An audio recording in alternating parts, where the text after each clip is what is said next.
Hey, did you hear about the incident at the refinery last week? It was a close call. No, what happened?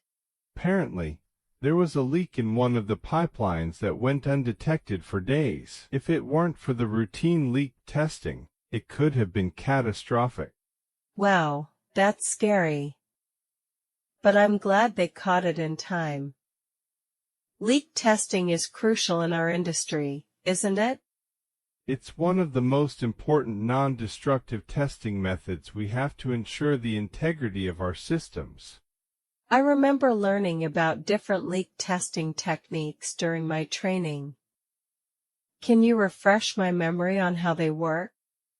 Sure, there are various methods, like bubble testing and hydro test. For example, in bubble testing, we submerge the component in water and look for bubbles that indicate a leak. Ah, yes, I recall that one.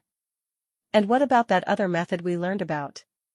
Something with eddy currents? You're talking about eddy current testing. It's a non-destructive method used to detect surface and subsurface flaws in conductive materials like metals. Right. It uses an alternating magnetic field to induce eddy currents in the material, and any disruptions in the currents indicate a defect or crack.